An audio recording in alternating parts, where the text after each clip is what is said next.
Corría el año 1895 cuando un joven Sigmund Freud sugirió que el pequeño Adolf Hitler, de tan solo 6 años, fuera internado en una institución de salud mental para niños. Sin embargo, lamentablemente, esta recomendación nunca se llevó a cabo. Adolf Hitler era un niño atormentado por sus sueños, en los que le perseguían monstruos malignos que lo castigaban y caía en abismos profundos. Estas pesadillas le hacían pensar incluso en su deseo de morir y hacía que tuviera conductas impropias de un niño de su edad. Según una investigación realizada en Londres por el escritor Lawrence Marks y el historiador John Forrester, su médico no sabía cómo ayudarlo y decidió consultar con el mismísimo Sigmund Freud, quien recomendó su internamiento en un hospital mental de Viena, junto a un tratamiento que, de haberlo seguido, podría haber cambiado el curso de la historia.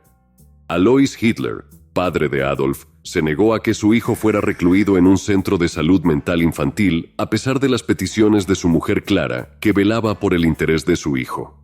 El padre era inflexible y consideraba que si era internado, nunca llegaría a ser un exitoso funcionario de aduanas como él. De esta manera, el niño no fue internado y no recibió tratamiento alguno, y eso provocó que siguiera provocando el desvelo de sus padres, especialmente de su madre.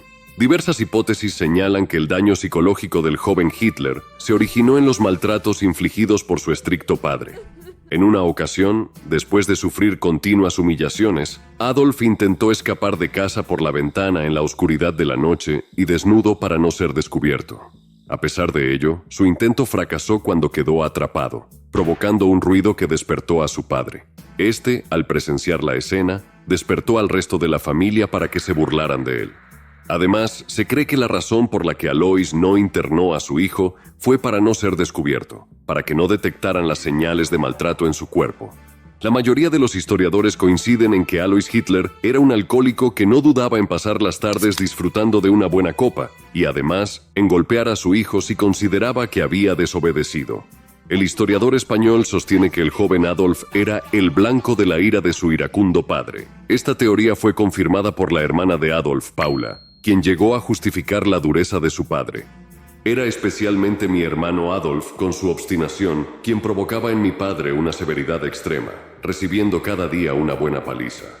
Adolf Hitler admitió años después que su padre solía darle severas palizas cuando regresaba enfadado del trabajo, pero no solo él sufría. También confesó que su madre vivía con el temor constante de que Alois atacara a los niños. Sin embargo, un día, el joven Adolf decidió poner fin a las palizas de una manera inesperada.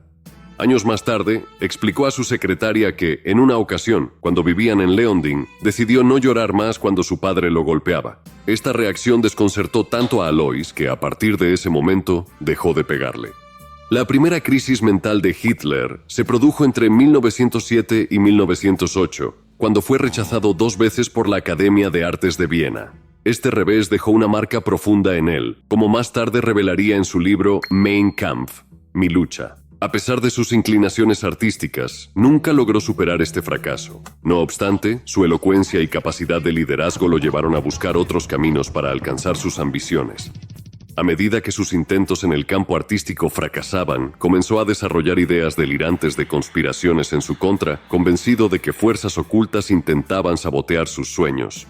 Se ha especulado en numerosas ocasiones sobre qué habría sucedido si Freud hubiera psicoanalizado a Hitler. Es difícil imaginar a Hitler en el diván de Freud. Él nunca lo habría permitido, pues se consideraba infalible. Podrían haber abordado temas interesantes, como el undinismo y su relación con su sobrina Geli Raubal, el mito de la monorquidia, la creencia de que tenía un solo testículo, el trauma original de Hitler y una posible conexión secreta y sexual con su antisemitismo. Existe mucha literatura al respecto, y es posible que hubiera algún vínculo. El antisemitismo radical de Hitler floreció en sus años como artista frustrado en Viena, entre 1908 y 1913, cuando conoció la cara más atroz de la ciudad, dominada por la prostitución y la miseria, y donde a veces tuvo que dormir en la calle. Es posible que haya vivido un trauma sexual en ese tiempo y lo relacionara con los judíos.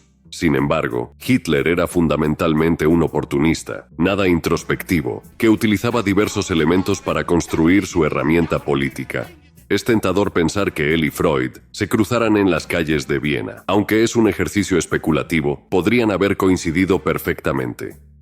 En 1943, el prestigioso psiquiatra de la Universidad de Harvard, Henry Murray, recibió el encargo de realizar un exhaustivo estudio psicológico de Adolf Hitler por parte de la Oficina de los Servicios de Inteligencia de Estados Unidos durante la Segunda Guerra Mundial. Según el diagnóstico, Hitler sufría de histeria, neurosis, esquizofrenia y paranoia, entre otras patologías. Era incapaz de aceptar una broma y se comportaba como un criminal compulsivo.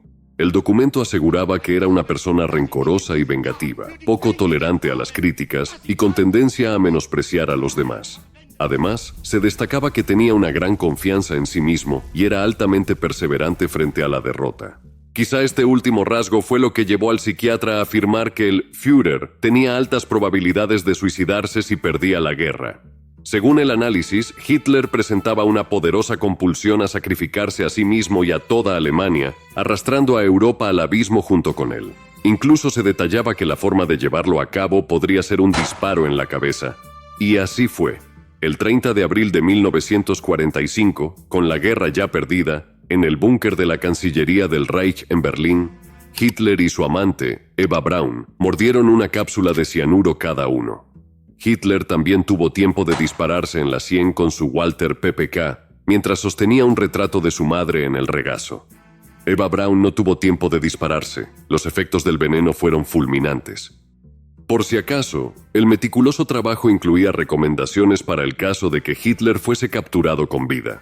El profesor Murray aconsejaba que, en su celda, el dictador nazi fuera sometido a filmaciones y grabaciones secretas para que todo el mundo pudiera observar su comportamiento lunático. Te agradezco por tu interés y atención. Nos vemos en la próxima.